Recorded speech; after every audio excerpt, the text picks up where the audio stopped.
Aku nggak pernah nyangka, orang yang paling aku sayang, orang yang paling aku percaya, tega nusuk aku dari belakang. Suami yang selama ini aku banggakan, adik kandung yang aku jaga dari kecil, ternyata mereka saling jatuh cinta di belakang aku.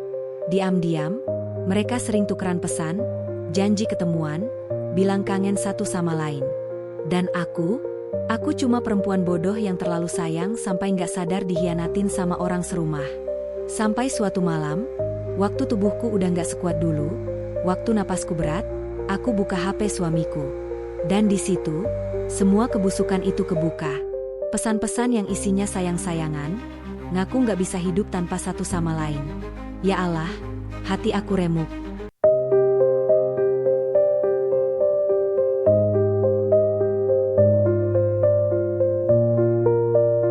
Aku masih ingat betul malam itu. Angin dingin bertiup pelan lewat jendela ruang tamu, membawa aroma tanah basah setelah hujan sore tadi. Lampu gantung tua menggantung redup di langit-langit, memantulkan cahaya kekuningan ke wajah adikku. Senyumnya begitu lebar saat aku memperkenalkan suamiku untuk pertama kalinya. Matanya berbinar, terlalu berbinar, seolah ada sesuatu yang tak bisa dia sembunyikan. Wajahnya memerah, dan suaranya terdengar lebih lembut daripada biasanya. "Kak, ini orangnya? Wah, ramah banget, ya?" katanya sambil sedikit merapikan kerudungnya yang hampir lepas di bahu. Aku hanya tertawa waktu itu, menganggap semua itu hal biasa. Aku senang, dua orang yang paling aku sayangi bisa akrab. Tapi ada sesuatu di cara mereka saling pandang. Sesuatu yang waktu itu sengaja aku abaikan, atau mungkin aku terlalu takut untuk menyadarinya. Hari-hari berjalan seperti air di sungai. Pelan, tenang, tapi tak bisa kembali. Suamiku lelaki baik, terlalu baik malah. Setiap pagi, dia selalu membangunkanku dengan usapan hangat di kepala. Kadang membawakan secangkir teh hangat ke kamar sambil berkata, "Sarapan, sayang. Jangan kebiasaan telat makan." Aku tahu dia sibuk, tapi dia tak pernah lupa menanyakan kabarku. Malam-malam kami dipenuhi obrolan ringan di teras, tentang hal-hal kecil yang entah kenapa selalu terasa istimewa. Tapi beberapa kali, aku memergoki ponselnya menyala di tengah malam. Layarnya memantulkan cahaya pucat ke dinding kamar. Dan nama yang muncul di sana, nama adikku. Aku bertanya waktu itu, "Chat apa, Bang?" Dia hanya tersenyum kecil. Tanya resep. Katanya mau masak kue buat kamu. Aku diam. Aku pura-pura percaya. Entah kenapa, dadaku terasa berat, seperti ada sesuatu yang perlahan tumbuh tanpa aku minta. Sampai akhirnya malam itu datang. Tubuhku sudah lama melemah. Aku mudah lelah, nafas terasa pendek. Bahkan untuk sekadar berjalan dari kamar ke dapur pun rasanya seperti menempuh jarak berkilometer. Aku terbangun di tengah malam, peluh dingin membasahi pelipis. Suara detak jam dinding terdengar begitu keras di telinga. Di meja sebelah ranjang, ponsel suamiku tertinggal. Layarnya menyala, notifikasi pesan masuk. Jantungku berdetak kencang, ada rasa penasaran yang selama ini aku tahan. Dengan tangan gemetar, aku ambil ponsel itu. Dan di sanalah, di layar itu, semua yang aku takutkan selama ini terjawab. Ratusan pesan. Bukan tentang resep. Bukan tentang keluarga. Tapi tentang rindu. Tentang pertemuan diam-diam. Tentang perasaan yang seharusnya tak pernah ada. Mataku panas. Dadaku sesak. Tanganku bergetar saat membaca kalimat, "Aku nggak bisa jauh dari kamu, Bang. Maafin aku." Aku duduk lama di pinggir ranjang, tubuhku lunglai, udara kamar terasa dingin menusuk tulang. Lampu kamar hanya menyisakan cahaya redup. Suara hujan gerimis di luar terdengar samar. Air mata tak bisa aku bendung. Aku ingin marah. Ingin teriak sekeras-kerasnya. Ingin memanggil mereka berdua, menumpahkan semua amarah dan kecewa yang bertahun-tahun aku simpan. Tapi aku tak sanggup. Bagaimana bisa? Aku mencintai mereka berdua. suamiku, dan adikku.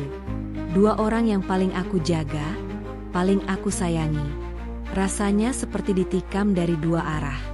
Aku mendongak ke langit-langit, mencoba mengatur nafas, tapi dada ini terlanjur remuk. Di ujung mata, bayangan wajah ibu yang sudah lama tiada seolah muncul, menatapku penuh iba. Dan malam itu, aku cuma bisa menangis dalam diam, menahan perih yang bahkan tak bisa kugambarkan dengan kata-kata. Sejak malam itu, aku berubah. Aku memilih diam. Aku menyembunyikan semua yang ku tahu. Bahkan ketika tubuhku makin lemah, ketika dokter mulai angkat tangan dan bilang padaku, ibu harus banyak istirahat, persiapkan mental. Aku tahu, waktuku tak lama lagi, dan aku tak ingin pergi dengan hati penuh dendam. Mungkin, memang aku yang harus mundur. Demi kebahagiaan mereka. Demi dua orang yang aku sayangi meski mereka menyakitiku. Setiap malam, aku sering duduk di teras, mendengar suara jangkrik bersahutan, sementara angin malam meniup rambutku yang mulai rontok. Aku berbicara pelan dalam hati. Kalau aku pergi nanti, apa kalian akan bahagia? Malam itu, malam terakhir sebelum aku benar-benar tak sadarkan diri, aku panggil adikku ke kamar. Ruangan itu sunyi, hanya suara jarum jam yang terdengar. Adikku masuk dengan wajah sembab, matanya bengkak, napasnya tersengal. Dia duduk di pinggir ranjang, tangannya dingin saat ku genggam. Aku tatap matanya dalam-dalam. Di situ, aku lihat ketakutan. Rasa bersalah yang begitu jelas. Aku berusaha tersenyum, meski rasanya dada ini seperti dicabik-cabik. Aku tahu semuanya, bisikku pelan. Dia menangis seketika. Tubuhnya gemetar hebat. Kak, aku nggak sengaja, aku nggak mau kayak gini, katanya terbata. Aku hanya mengusap kepalanya. Aku paham. Kadang hati nggak bisa dipaksa. Dan aku nggak mau pergi bawa marah. Aku minta dia memanggil suamiku. Butuh beberapa menit sebelum lelaki itu masuk ke kamar. Wajahnya pucat, langkahnya berat. Matanya sembab, sama seperti adikku. Dia berdiri di ujung ranjang, tak berani mendekat. Aku peluk adikku. Ku coba kuat. Ku tatap suamiku dengan mata yang mulai berat. Aku serahkan dia untukmu, Kak, ucapku pelan. Suamiku terkejut, wajahnya seketika memucat. Bibirnya bergetar, tapi tak ada kata yang keluar. Adikku makin keras menangis. Aku tahu, mereka tak pernah berharap aku tahu. Tapi aku tahu, dan aku sudah terlalu lelah menahan semuanya sendiri. Aku ingin tidur dengan tenang. Ku peluk adikku lebih erat. Ku cium tangan suamiku. Jaga satu sama lain, setelah aku pergi, bisikku. Mereka tak bisa bicara. Air mata jatuh begitu saja. Aku bisa merasakan tubuh suamiku gemetar saat tanganku menyentuhnya. Tangannya dingin, wajahnya pasi. Maaf, aku hilaf, bisiknya. Tapi aku tak ingin dengar alasan. Semua sudah terlambat. Yang aku butuhkan cuma satu, ketenangan. Di luar, angin makin kencang, daun-daun pohon bergesekan, seolah ikut mengiringi perpisahan yang tak pernah aku harapkan.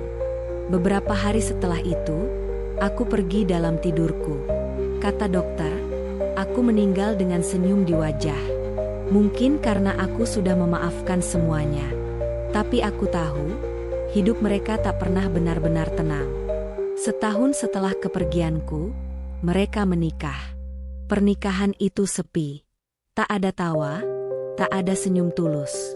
Wajah mereka dipenuhi rasa bersalah yang tak bisa mereka sembunyikan. Di setiap malam, di balik pintu kamar mereka, aku tahu ada tangisan. Aku tahu di dada mereka, namaku masih terukir, seperti luka yang tak pernah sembuh. Aku melihat semuanya dari tempatku sekarang. Setiap bunga yang diletakkan di atas makamku, setiap doa yang mereka kirimkan, tak pernah bisa menghapus luka yang dulu mereka torehkan. Mereka hidup, tapi tak benar-benar hidup. dihantui rasa bersalah. Dikejar bayang-bayang wajahku yang tak pernah benar-benar pergi. Aku memaafkan, tapi mereka tak pernah bisa memaafkan diri mereka sendiri. Dan itulah hukuman paling kejam yang pernah ada.